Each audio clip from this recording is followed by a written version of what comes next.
నందు thalassemia day సందర్భంగా ఈరోజు రక్తం ఇవ్వడానికి ఈరోజు నేను ముందుకు రావడం జరిగింది. అలాగే ప్రతి ఇయర్ తలసేమియా డే మే 8న జరుగుతుంది. కావున దాతలు ముందుకొచ్చి ఈ తలసేమియా బాధితులైన పిల్లలకు రక్తం అందించాల్సిందిగా కోరుతున్నాను. నా పేరు గులాం హుసేన్. నేను ప్రజెంట్ కిమ్స్ హాస్పిటల్ మేనేజర్గా వర్క్ చేస్తున్నాను. ఈరోజు తలసేమియా దినోత్సవం సందర్భంగా నంద్యాల పట్టణానికి చెందిన గులాం అజాం అన్న గారు ఈరోజు తలసేమియా డే రోజు ప్రతి సంవత్సరము రక్తదానం చేయడానికి ముందుకు వస్తున్నాడు.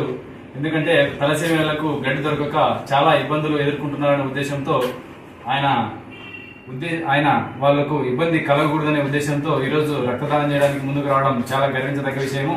అలాగే కాకుండా రక్తదానం చేయకుండా కూడా నంద్యాల పట్టణంలోని పలు సేవా కార్యక్రమాలు కూడా చేస్తుంటారు సొసైటీ తరఫున. అంతేకాకుండా ఈరోజు అన్నను కూడా అందరూ ఆదర్శంగా తీసుకొని ప్రతి ఒక్కరు కూడా రక్తదానం చేయడానికి ముందుకు రావాలని ఆ సందర్భంగా ఈరోజు కోయిలకుంట్ల పట్టణానికి చెందిన జోష్న ఆ పాపకు ఈరోజు తలసేమియా పాపకు రక్తదానం అందించడం చాలా గర్వించదగ్గ విషయము. అందరూ కూడా అన్నను కూడా ఆదర్శంగా తీసుకుని రక్తదానం చేయడానికి ప్రతి ఒక్కరు ముందుకు వచ్చి ఆపదలో ఉన్న వారిని ఆదుకోవాలని ఈ సందర్భంగా కోరుకుంటున్నాను.